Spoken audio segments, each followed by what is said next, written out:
Big actress అంటే ఎవరెవరు ఎట్లా రెస్పాండ్ అయ్యారు? అందరూ సార్. చిరంజీవి గారు కౌరు పెట్టారు. వాళ్ళ మనుషుల్ని కౌరు పెట్టారు. తనకి డబ్బులు ఓకే. కావాలా, లాయర్ కావాలా, తనేంటో మనకి తెలుసు, మనం సపోర్ట్ చేయాలి అని చెప్పేసి ఆయన పంపించారు. అలాగే తర్వాత మొన్న కూడా నాగార్జున గారు నా బర్త్డే రోజున మాట్లాడితే అవును. ఆయన కూడా అన్నారు, మీకు నవ్వుతున్నారు. నాగార్జున గారు అంటే బాగా ఇష్టం, నాకు చాలా తెలుసు. ఇష్టం అండి, చాలా ఇష్టం. నేను అవును. ఏడ్చేసాను ఆయన దగ్గర ఫోన్లో, ఓ. ఓ పొలోమని ఏడ్చేసాను. Okay, okay. ఆయన నువ్వు అసలు మందే తాగవు కదే, నీకు ఒక షాట్ ఇచ్చి రెడ్ బుల్ ఇస్తేనే ఊరంతా తిరుగుతావు నువ్వు, నాకు తెలుసు కదా అది ఇది ఓకే. అనేసి. అంటే నేను ఆ ఇష్యూ తర్వాత ఏ హీరోకి ఫోన్ చేయలేదండి, ఏ ఓకే. డైరెక్టర్కి ఫోన్ చేయలేదు. నా చేయలేదు. నుంచి ఒక్క ఫోన్ కూడా వెళ్ళలేదు. మ్మ్. వాళ్ళ ఫోన్ చేసి మాట్లాడితే మాత్రం ఐఎమ్ ఫైన్ అని చెప్తూ వచ్చాను ఓకే. మాత్రం. అంతే అండి. సో మొన్న ఆయన కూడా అదే అన్నారు. ఓకే. సో అందుకని నా హీరోలందరూ నాతోనే ఉన్నారు సార్. అంటే ఈ ఎపిసోడ్ వల్ల మీ ఇమేజ్ ఏమైనా డ్యామేజ్ అయిందా? అంటే అవకాశాలు కూడా తగ్గాయి అంటారు, వాస్తవేనా?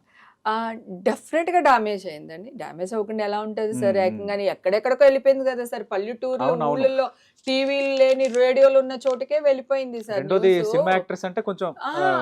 100% సార్. నేను మ్మ్. సెలబ్రిటీ అవ్వడం వల్ల నేను నష్టపోవడమే కాదు, ఆ పార్టీకి వచ్చిన వాళ్ళు కూడా నష్టపోయారు సార్. ఓకే. పాపం, లేకపోతే అంత పెద్ద కేసు అయ్యేది కాదు సార్. అవును. అందరూ చాలా మంది అమాయకులు ఉన్నారు దాంట్లో. ఓకే. ఎందుకంటే భయపడిపోయారు వాళ్ళు కూడా. అవును, నమ్మో మనం తెలియదు ఇప్పుడే కదా సిచ్యువేషన్ సడన్ గా. సిచ్యువేషన్ మనం ఏమన్నా ఇప్పుడు వీళ్ళు అరెస్ట్ చేయకపోయినా, లేకపోతే ఈ కేసు ఇంత పాపులర్ వచ్చేసింది, పబ్లిసిటీ వచ్చేసింది, అవును. ఇప్పుడు పోలీసుల మీదకి వస్తుందేమో అని ఒక అది కూడా ఉంటుంది కదా సార్. అవును. తర్వాత కదా చట్టం నుంచి న్యాయానికి వెళ్ళేటప్పటికి ఆ కొంత గ్యాప్ ఉంటది కదా అవును. సార్. ఇప్పుడు వాళ్ళకి ఒక 10 సంవత్సరాలకో 4 సంవత్సరాలకో కేసు క్వాష్ అయినా ఓకే. అప్పటికి జనాలు మర్చిపోతారు కదా సార్. అవును. పాపం వాళ్ళు పడ్డ బాధ, వాళ్ళ ఫ్యామిలీలు పడ్డ బాధ. అవును. కొంతమంది ఆ ఫ్యామిలీని బ్లాక్ మెయిల్ కూడా చేశారు. మేము న్యూస్ అయ్యాము, వాళ్ళ పెళ్ళాల దగ్గరికి వెళ్ళి మేము న్యూస్ అయ్యాము, ఇంత ఓహో. ఇవ్వండి అంత ఇవ్వండి అని కూడా బ్లాక్ బ్లాక్మెయిల్ మెయిల్ చేసిన చేశారు. వాళ్ళు కూడా ఉన్నారు వాళ్ళ ఫ్యామిలీస్ దగ్గర. మ్మ్. ఊళ్ళల్లో కదా సార్ వాళ్ళందరూ అవును, అవును, ఉన్నది అవును, వాళ్ళని. ఆ అవును. ఊళ్ళల్లో వాళ్ళు బ్లాక్ మెయిల్ చేసింది కూడా ఉన్నాయండి. ఓకే.